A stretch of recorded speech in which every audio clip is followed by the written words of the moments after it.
This is DeVonte Young with the Booth Experience, and this is Black History. How how how long have you known me? Shoot,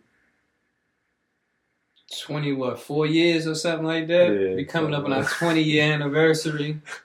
Class of '06. yeah, So what, 2, 3 years before then? yeah, Probably ninth grade. So about 23 years. 23 years. That's actually pretty crazy when you That's think about it. crazy as shit. Crazy. But yeah, ninth grade homies. For You sure. know what I'm saying? Teammates. Yeah, that's crazy when I think about it. Central 20 High some School, years, yeah. 23, right? Man, we 2003. done seen the whole growth of, you know what I'm saying, Yeah, both both of them. individuals. Yeah, So that's actually pretty nuts when you think about it, in 20 or 30 more years, some individuals will grow even more. So, yeah, you know what I'm saying? I think it's because when as I'm thinking about it, um, individuals like ourselves are able to remain cool like that over a long stretch of years because of the same likings, so to say. yeah, You know what I'm saying? As far as like sports and clothes and, for sure. you know what I'm saying, being high school teammates, hanging out outside of high school, you coming around my neighborhood and, Yeah, you know what I'm saying, just kind of thugging it with me as I'm just doing any and everything out yeah, there. Like, that was like the foundation of everything. So that's a even, fact.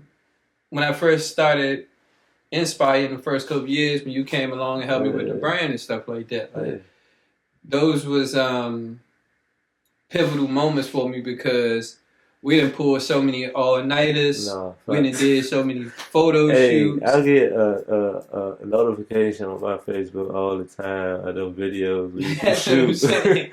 in the back of the Monte Carlo, bro.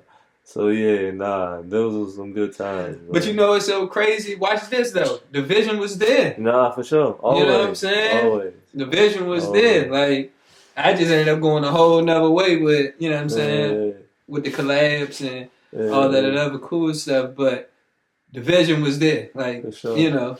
I think that, and again, I think you had a big part to do with that because we was doing a lot of brainstorming. We was doing a lot Yeah, of we were walking around the city, figuring it creating out for sure. content. Now Yeah, it's what it is. But yeah, think about it. I was saying like we gotta have all the cameras around.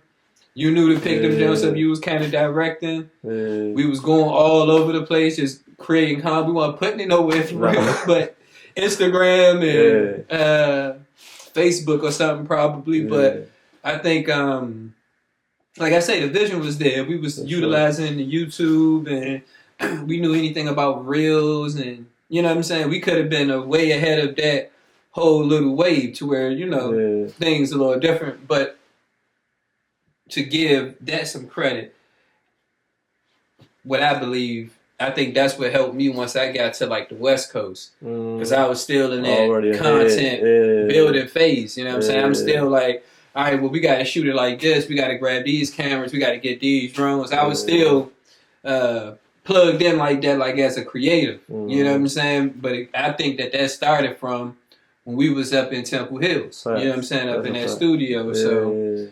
Yeah, And we was ahead of the time. You for know what I'm sure. saying? Like we had all the ideas, and we was, you know what I'm saying, getting a good amount of traction. But yeah, I think we was just real early on the content creating thing. For sure. But again, I think that that's another thing that we share in common. Our birthdays in August. You know what I'm saying? Like little Yeah, stuff like that. I think, you know what I'm saying, what has aligned us to be who we both are, you know what I'm saying, yeah, as we growing to be men in this world. So for sure. that was what? Story from college. A story from college. Yeah, from from When me and when you when we was in when I college. went to college or when I came to your When I came college. to my college. Yeah, that's the crazy part. Before I even went Yeah. to school, I was hanging out at everybody else's school. Yeah, You know what I'm facts. saying? That's a So fact. dang, that's nuts. Since I ain't even retract those that time. I was like 18 when everybody else went to school, but I Yeah, was just coming home. I think I was yeah, just I was on probation, I know that for sure, but I was just coming home from that little sentence I had to do, and I couldn't leave the state. So I was going to everybody else's school, and I remember I came up to y'all homecoming. That was like your freshman year. Y'all had just got y'all refund checks and all. Y'all was 10 to go and everything. Dang, now that I think about it, but yeah, that was the first time I went to a university party. We had to go up there. We went to the game. Yeah. And that was your freshman year. Yeah, Morgan State, man. But Morgan State. Yep. I popped up there for the weekend. I slept on your dorm floor, thugged it out for the weekend. I had one of the best times ever. You know what I'm saying? I had a good old time up there. But that was my first like college partying experience. You know what I'm saying? And I think we went to A&T, Joan, or that's when boys was getting jumped in the cars going to everybody homecoming. But again, I didn't get to go to school till a year or two later, I believe. And I went to school in Oklahoma. So I'm glad I got to experience that. You know what I'm saying? I got to experience the whole HBCU, you know what I'm saying, homecoming run. Then I did a couple CIAA weekends. Okay, that's one thing I haven't been to. I still haven't been to one. Them Jones was cool too. I went to that when everybody was in college, like the first year or two. You know what I'm saying? When I was kind of just working out and hoping to get into school somewhere. But yeah, once I got into school in Oklahoma, I got so detached from the whole East Coast and that whole HBCU experience. You know what I'm saying? But that's what I say.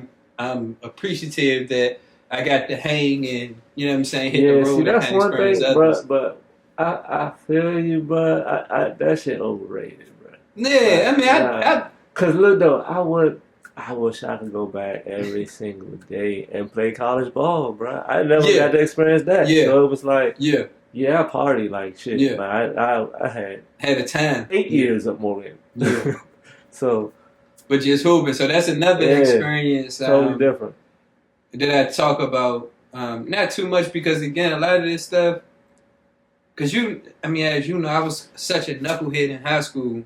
I'd be shocked that I got to go on to college and play. You know what I'm saying? Like, I was, the intangibles, working hard and, you know what I'm saying? But I didn't play AAU. I only got to really play that 1 year at varsity in the 12th grade. So I got kicked off the team in the 11th. And then I played JV in the 10th where I won MVP, but I only got to play like 10 games because I broke my wrist. You know what I'm saying? So my whole, like, on the low, when people really don't know, it was kind of rocky all the way through. Then I had the whole team fight in the playoffs. You know what I'm saying? So it was a bunch of stuff that was going on with me. For sure. That was like, at a certain point, I'm like, man, I ain't going to play no college basketball. And then I went a whole nother route. To get it right and then go off, again, I'm out there just going to parties for the first year or two. And then I go off and get to go play college basketball. It's nuts. That don't happen. You don't get to not play no AAU, go party for 2-3 years, go to jail, and then go on and just go play college basketball. You know what I'm saying? So when I look back at it, I'm like, dang, I went to another, because I started at PG. You know what I'm saying? I played half the year there and failed off the team because I'm just, doing any and everything. You're there with us. I'm still 1 foot in and 1 foot in the books. You know what I'm saying? 1 foot in the streets and 1 foot in the books for real. So that never, was a good thing for me to do, but I always kind of kept that rhythm until I got on that plane and went to Oklahoma. And once I did that, that's when everything kind of, started turning around again. I always had the work ethic and all of the other stuff, but then I actually got some confidence. I got to play. I got to be in the Midwest. I lived on a farm. That's crazy. You know what I'm saying? I can't even. I lived my apartment was right next to the gym, so it was a different kind of experience. I knew I was going to take advantage of that opportunity. You know what I'm saying? And then again, to just be able to get a scholarship after that whole, bit of my life was kind of nuts. You know what I'm saying? So, that was, and again, my basketball college experience, I'm out that jump with KD. Yeah. So, you know what I'm saying? I'm living just like how bro living. Yeah, you know what I'm saying? All the way through and through. Which is crazy too, because that like niggas used to be so proud of you out there, Joe. Man. I mean, still proud of you, but you know what I'm saying? But like, just to get out there and get it going. Shit, bro. Yeah. Like high school when we and I'm saying this one because this is why you would be proud of somebody like me. Like a person like yourself be like, dang man, Black, man, he trying to do it for real. But the night before SATs. Yeah. You know what I'm saying? I'm outside gambling all night. Yeah. You know what I'm saying? Little stuff like that. So, and that was just a Friday. You know what I'm saying? Regular Friday to me. Friday in like March or some shit like that. That's what I'm saying. And that shit was like a normal day. Yeah. 16 years old outside all night shooting dice. And I probably been out that jump 3-4 days straight. And I'm supposed to been in school. You know what I'm saying? Or I'm supposed to been in the gym. I'm supposed to be doing all this other stuff. But that was the type of stuff that I had going on. And then try to wake up in an hour or two. Like, let's go take an SAT. Like, I was doomed from the start. You know what I'm saying? But, again, that's why an individual, because you was there. That's something you had witnessed. Like, now I seen bro kind of wild. And, like, we did some wild stuff. And, you know what I'm saying? Just to, you know, get it back. I really wanted to go to Maryland Institute College of Art, which is also in Baltimore. But my mother, she wasn't like she was like she didn't want me to go to art school because at that time, like going to school for fashion was like a brand new idea. You know what I'm saying? It wasn't like how it is how you now. Get a career. Yeah, like you can get a career out of it. You know, like where you gonna work at after you get that degree? And I was just like, I figured that out later. You know what I'm saying? I had already had the vision of where fashion and everything was going. You know, we was on the blogs and all that shit in high school, so it wasn't like we was ignorant to where things are now. It just we didn't have. I feel like I didn't have the foresight to see how far it was going to go. I was just doing it off of passion. Right. You know what I'm saying? Right. And then you talking about the clothes and stuff, clothing, content, everything. You know what I'm saying? Because we was all on it. We was, you know what I'm saying? We was all on it back then. And that's what 20 years ago. That's what I'm saying. You know taking pictures, Facebook before you could just get on Facebook. MySpace, MySpace, all of that type. Like we've been on that. Like, and then as far as fashion goes, we was always on whatever was hot. You know what I'm saying? I remember we always knew the trends. Yeah, for sure. And it like, I ain't gonna say it's like a DMV thing, but it's like you just don't see that other places other than like New York, LA. You know what I'm saying? Right. Maybe Atlanta now, but it's like. Now, you know what's so crazy that you just say that? I've been all over the world. All over this world. And me and you own a brand. Yeah. You know what I'm saying? I've been all over the world. It ain't been like that, me going. And I'm talking about, if we could get on both our phones, we might can get 20 brand owners in here. You see what I'm saying? It ain't 20 brand owners in one state, nowhere. Yeah. So you are a printing company. I do printing. We can go out around the corner and find 20 different printing companies, but we don't find no cut and sew manufacturers. Nah.